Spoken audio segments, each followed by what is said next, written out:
Hi friends, ജെനീസ് വ്ലോഗിലേക്ക് എല്ലാ കൂട്ടുകാർക്കും സ്വാഗതം. അപ്പോൾ ഇന്ന് തയ്യാറാക്കുന്നത് ഉന്നക്കായാണ്. സിമ്പിളായിട്ടും നല്ല ടേസ്റ്റി ആയിട്ടുള്ള ഒരു ഈവനിങ് സ്നാക്കാണ്. ഇപ്പം നോയമ്പൊക്കെയാണ്, നമുക്ക് ട്രൈ ചെയ്ത് നോക്കാവുന്നേ ഉള്ളൂ. അപ്പോൾ നോക്കാതെ എങ്ങനെയാണ് തയ്യാറാക്കിയിരിക്കുന്നതെന്ന് അപ്പോൾ എപ്പോഴും പറയുന്നതിന് വിട്ട് നിങ്ങൾ ആദ്യമായിട്ടാണ് എൻ്റെ ചാനൽ കാണുന്നതെങ്കിൽ ഒന്ന് സബ്സ്ക്രൈബ് ചെയ്യുക. കൂടെ വരുന്ന ബെല്ലൈക്കൺ ഒന്ന് എനേബിൾ ചെയ്ത് വെച്ചാൽ ഫ്യൂച്ചറിൽ ഞാനിടുന്ന വീഡിയോസിൻ്റെയൊക്കെ നോട്ടിഫിക്കേഷൻ നിങ്ങൾക്ക് ലഭിക്കും. അപ്പോൾ വീഡിയോയിലേക്ക് പോകാം. ഉന്നക്കായ തയ്യാറാക്കാൻ വേണ്ടി ഞാനിവിടെ 2 ഏത്തപ്പഴം എടുത്തിട്ടുണ്ട്. നമ്മൾ ഈ ഏത്തപ്പഴം എടുക്കുമ്പം അധികം പഴുക്കാത്ത ഏത്തപ്പഴം എടുക്കുകയാണ് നല്ലത്. അപ്പോൾ ഞാനിത് തയ്യാറാക്കാനെ കൊണ്ട് തലേദിവസം മേടിച്ച ഏത്തപ്പഴമാണ്, കടയിൽ നിന്ന് വാങ്ങിയതാണ്. അപ്പോൾ അതിൽ ഒരു ദിവസത്തെ കൂടെ ഒരു പഴുപ്പ് കയറിയിട്ടുണ്ട്. അങ്ങനെ വരുവാണെന്നുണ്ടെങ്കിൽ ഇച്ചിരി വെള്ളമയം പോലെ നമ്മളിത് പുഴുങ്ങിയെടുക്കുന്ന വരുന്ന സമയത്ത് നമുക്ക് ഇതൊന്ന് ടൈറ്റാക്കി എടുക്കാനെ കൊണ്ട് അരിപ്പൊടി കൂടി ചേർത്താൽ മതി. പിന്നെ നിങ്ങൾ ഉപയോഗിക്കുന്ന സമയത്ത് പഴുക്കാൻ തുടങ്ങിയ ഏത്തപ്പഴം എടുത്തിട്ട് പുഴുങ്ങിയെടുക്കുക. അപ്പോൾ അതൊരു 3-4 കഷ്ണങ്ങളാക്കിയിട്ട് ഞാനിതൊന്ന് അപ്പച്ചെമ്പിലേക്ക് വെച്ചിട്ടൊന്ന് ആവി കയറ്റി എടുക്കുന്നുണ്ട്. അപ്പം നന്നായിട്ട് ഇതൊന്ന് വെന്തിട്ടുണ്ട്. ഇനി ഇത് തീ ഓഫ് ചെയ്ത് കുറച്ചൊന്ന് തണുക്കാൻ വേണ്ടി വെക്കാം. കുറച്ച് തണുത്തതിന് ശേഷം ഞാൻ ഇതിൻ്റെ തൊലിയെല്ലാം കളഞ്ഞു വെച്ച് ഇത് നടുവേ മുറിച്ചിട്ട് ഇതിനുള്ളിലെ കറുത്ത അരിയൊക്കെ ഉണ്ടല്ലോ അതങ്ങ് മാറ്റി വെക്കുക. ആ നടുക്കൂടെയുള്ള അരിയെല്ലാം ഒന്ന് മാറ്റി എടുക്കുന്നതാണ് നല്ലത്. അല്ലെങ്കിൽ അതോട് വെച്ച് നമ്മൾ ഉടച്ചെടുക്കുകയാണെന്നുണ്ടെങ്കിൽ പിന്നെ നമ്മളിത് റൗണ്ട് ചെയ്ത് ഫില്ലിങ്ങൊക്കെ വെച്ച് നമ്മൾ ഫ്രൈ ചെയ്തെടുക്കുന്ന സമയത്ത് ആ കറുത്ത അരിയെല്ലാം വെളിയിലൊക്കെ വരികയും അത് എൻ്റെ ഡിസൈനായിട്ടൊക്കെ ഇരിക്കുകയൊക്കെ ചെയ്യും. അപ്പോൾ അതൊന്നും മാറ്റാൻ വേണ്ടിയാണ്. അത് മാറ്റിയതിന് ശേഷം ഈ പഴം ഒന്ന് നന്നായിട്ടൊന്ന് ഉടച്ചെടുക്കുകയാണ് ചെയ്യുന്നത്.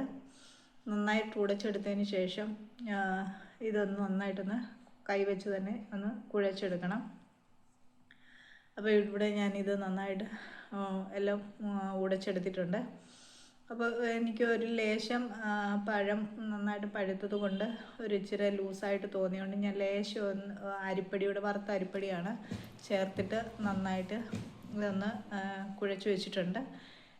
ഇതാണ് നമ്മുടെ ബേസ്. ഇതിൻ്റെ ഉള്ളിലാണ് നമ്മൾ ഫില്ലിങ് വെച്ചിട്ട് ഫ്രൈ ചെയ്തെടുക്കുന്നത്. അപ്പോൾ എടുക്കുമ്പം അധികം പഴുക്കാത്ത ഏത്തപ്പഴം എടുക്കാനെ കൊണ്ട് നിങ്ങൾ ശ്രദ്ധിക്കുക. അപ്പോൾ ഞാനിവിടെ റെഡിയാക്കി ഇത് വെച്ചിട്ടുണ്ട്. ഇനി ഇതിനുള്ളിൽ വെക്കാനുള്ള ഫില്ലിങ് തയ്യാറാക്കിയെടുക്കാം. അതിനുവേണ്ടി ഒരു പാൻ അടുപ്പിൽ വെച്ച് അതിലേക്ക് നെയ്യ് ഒഴിച്ചു കൊടുക്കാം. 1-1.5 ടേബിൾ സ്പൂൺ നെയ്യ് ഒഴിച്ചു കൊടുക്കാം. ഇതിലേക്ക് കുറച്ച് തേങ്ങ ചിരകിയതാണ് ഞാൻ ചേർത്ത് കൊടുക്കുന്നത്. നമുക്ക് ഇതിപ്പോൾ ഞാൻ നോക്കുമ്പോൾ ഒരു 3-4 ഒക്കെ ഉണ്ടാക്കാനുള്ളതേ ഉള്ളൂ. അപ്പോൾ അതിനനുസരിച്ചിട്ടുള്ള തേങ്ങയാണ് ഞാൻ എടുത്തിരിക്കുന്നത്. അത് ആ നെയ്യിലിട്ടൊന്ന് നന്നായിട്ടൊന്ന് ഇളക്കി കൊടുക്കാം. നന്നായിട്ട് അതൊന്ന് ചൂടായതിന് അതിലെ വെള്ളമയമൊക്കെ ഒന്ന് വലിയുന്ന സമയത്തേക്ക് ഇതിനകത്തിലേക്ക് കുറച്ച് ഞാൻ കാഷ്യൂ നട്ട്സും ഉണക്കമുന്തിരിയും പിന്നെ ടൂട്ടി ഫ്രൂട്ടിയുമാണ് ചേർത്തിരിക്കുന്നത്. നമ്മുടെ കയ്യിലുള്ള ഏത് ഡ്രൈ ഫ്രൂട്ട്സ് വേണേലും ചേർക്കാം. ഈന്തപ്പഴം ചേർക്കാം, അതേപോലെ പിസ്തായ, ബദാം, എല്ലാം ചേർക്കാം. എന്തുണ്ടെങ്കിലും നമുക്ക് ചേർക്കാം. ഞാൻ ഇതാണ് ഇപ്പോൾ എൻ്റെ കയ്യിലുള്ളത് ചേർത്തിരിക്കുന്നത്. അപ്പോൾ അതൊന്ന് ജസ്റ്റ് ഒന്ന് നന്നായിട്ടൊന്ന് ചൂടായി കഴിയുമ്പം ഇതിലേക്ക് ഏലക്ക പൊടിച്ചതാണ്. ഞാൻ ഏലക്കായും പഞ്ചസാരയും കൂടി ചേർത്ത് ഒരു 3 ഏലക്ക പൊടിച്ചെടുത്തതാണ്. അതുകൂടെ ചേർത്തിട്ട് നന്നായിട്ടൊന്ന് ഇളക്കിയെടുക്കാം. അപ്പോൾ ഇതുകൂടെ ചേർത്ത് കഴിയുമ്പം പിന്നെ ഇതിനാവശ്യമായിട്ടുള്ള പഞ്ചസാര ചേർത്ത് കൊടുക്കാം. ഞാനിവിടെ ഒരു 2 ടേബിൾ സ്പൂൺ പഞ്ചസാരയാണ് ചേർത്ത് കൊടുക്കുന്നത്. ഏത്തപ്പഴം നന്നായിട്ട് പഴുത്തതായതുകൊണ്ട് മധുരം കാണും. അപ്പോൾ അതിനനുസരിച്ചിട്ടുള്ള പഞ്ചസാര ചേർത്ത് കൊടുക്കാം. 2 ടേബിൾ സ്പൂൺ ചേർത്തിട്ടുണ്ട്. ഇനി ഇതുകൂടെ നന്നായിട്ടൊന്ന് ഇളക്കി എല്ലാം കൂടെ ഒന്ന് മിക്സ് ചെയ്തിട്ട് ആ പഞ്ചസാര ഉരുകുന്നതിന് മുമ്പ് തന്നെ നമുക്ക് ഇത് ഇളക്കി നമുക്ക് തീ ഓഫ് ചെയ്ത് ഫില്ലിങ് ഒന്ന് തണുക്കാൻ വേണ്ടി നമുക്ക് മാറ്റി വെക്കാം. അപ്പം ഞാനിത് ഇപ്പോൾ റെഡി ആയിട്ടുണ്ട്. തീ ഓഫ് ചെയ്ത് ഫില്ലിങ് തണുക്കാൻ വേണ്ടി വെച്ചിട്ടുണ്ട്. അപ്പോൾ ഇത് തണുക്കാൻ വേണ്ടി തീ ഓഫ് ചെയ്ത് വെച്ചു. ഇനി നമ്മൾ ആദ്യമേ തയ്യാറാക്കി വെച്ചിരിക്കുന്ന ഏത്തപ്പഴം ഉടച്ചെടുത്ത് വെച്ചിരിക്കുന്നത് അത് എത്രയാണോ നമുക്ക് വലിപ്പം ആവശ്യമുള്ളത്, ഉന്നക്കായ്ക്ക് ആവശ്യമുള്ളത്, അത് കുറച്ചെടുത്തും വെച്ച് നമ്മൾ ഈ കൊഴുക്കട്ടയൊക്കെ തയ്യാറാക്കാനെ കൊണ്ട് ചെയ്തെടുക്കുന്നതിൻ്റെ കൂട്ട് ആദ്യം ഒന്ന് ഉരുട്ടിയിട്ട് അത് നന്നായിട്ടൊന്ന് പരത്തിയെടുക്കാം. അതിനുള്ളിലാണ് നമ്മൾ ഫില്ലിങ് വെച്ച് കൊടുക്കുന്നത്. അപ്പോൾ അത് കുറച്ച് നീളത്തിലൊന്ന് പരത്തിയെടുത്തതിന് ശേഷം ഇതിനുള്ളിലേക്കാണ് ഫില്ലിങ് വെച്ച് കൊടുക്കുന്നത്. അതിനകത്ത് വെക്കാൻ പറ്റുന്ന തരത്തിൽ ഫില്ലിങ് വെച്ച് കൊടുക്കുക. ഞാനൊരു 2 ടീസ്പൂൺ വെച്ച് കൊടുക്കുന്നത്, അത് ഇതിനകത്തിലേ പറ്റുള്ളൂ. അപ്പം അതൊക്കെ ഓരോരുത്തരുടെ ഇഷ്ടം, നമ്മളെടുക്കുന്ന ഇതിൻ്റെ അനുസരിച്ചൊക്കെ ഇരിക്കും. അപ്പം ഇത് വെച്ച് ഇതിനെ ഒന്ന് മൊത്തം ഒന്ന് കവർ ചെയ്തെടുക്കണം. ഫില്ലിങ് ഒട്ടും വെളിയിൽ വരാത്ത രീതിയിൽ നന്നായിട്ട് ഇത് നീളത്തിൽ തന്നെ ആണെങ്കിൽ ഒന്ന് ഫില്ലിങ് എല്ലാം ഒന്ന് റെഡിയാക്കി ഒന്നെടുക്കുക. എന്നിട്ട് നീളത്തിൽ നമ്മൾ ഉന്നക്കായുടെ ഒരു ഷേപ്പ് ഉണ്ടല്ലോ, ആ രീതിയിലേക്ക് നമ്മളങ്ങ് ഉരുട്ടിയെടുത്താൽ മതി.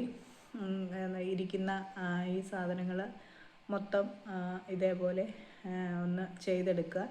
അപ്പം ഞാൻ ഈ ഫില്ലിങ് റെഡിയാക്കി എടുത്തതും എല്ലാം കറക്റ്റായിരുന്നു. നമുക്ക് ഈ 2 ഏത്തപ്പഴം കൊണ്ട് വെച്ചപ്പോൾ നമുക്ക് ഒരു 6 തയ്യാറാക്കി എടുക്കാൻ പറ്റിയത്. അപ്പോൾ അതെല്ലാം ഞാൻ ചെയ്ത് വെച്ചിട്ടുണ്ട്.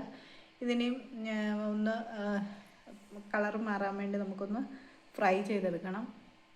ചെറുതീയിൽ നന്നായിട്ട് എണ്ണ ചൂടായി കഴിയുമ്പം ചെറുതീയിൽ വെച്ചിട്ട് ഒന്ന് ഫ്രൈ ചെയ്തെടുത്താൽ മതി. അതിൻ്റെ ഏത്തപ്പഴം പുറത്തുള്ള ആ കോട്ടിങ് ഒന്ന് കളർ മാറുന്ന രീതിയിൽ തിരിച്ചും മറിച്ചുമൊക്കെ ഇട്ടൊന്ന് ഫ്രൈ ചെയ്തെടുക്കാം. നല്ല ടേസ്റ്റി ആയിട്ടുള്ള ഒരു 4 മണി പലഹാരമാണ്. ഇപ്പം നൊയമ്പൊക്കെ തുടങ്ങുകയാണ്. വൈകുന്നേരത്തെ ചായയുടെ കൂടെയൊക്കെ കഴിക്കാനൊക്കെ കൊണ്ട് നല്ല ടേസ്റ്റാണ്. എല്ലാവരും ഒന്ന് ട്രൈ ചെയ്ത് നോക്കൂ. അപ്പം നന്നായിട്ട് എല്ലാ സൈഡും ഒന്ന് ഫ്രൈ ആയി കഴിയുന്നുണ്ടെങ്കിൽ ഇത് എണ്ണയിൽ നിന്ന് കോരിയെടുക്കാം. ബാക്കി ഇരിക്കുന്നതുകൂടെ ഇതേപോലെ ഫ്രൈ ചെയ്തെടുക്കാവുന്നതേ ഉള്ളൂ. അപ്പോൾ ഇതിപ്പോൾ ആയിട്ടുണ്ട്. ഇത് എണ്ണയിൽ നിന്ന് കോരിയെടുക്കുകയാണ്. വീഡിയോ ഇഷ്ടമാവുകയാണെന്നുണ്ടെങ്കിൽ ഒന്ന് ലൈക്ക് ചെയ്യാനും ഷെയർ ചെയ്യാനും മറക്കല്ലേ. മറ്റൊരു വീഡിയോയിൽ കാണുമ്പോൾ എല്ലാവർക്കും ഒരു നല്ല ദിവസം ആശംസിക്കുന്നു. Thank you.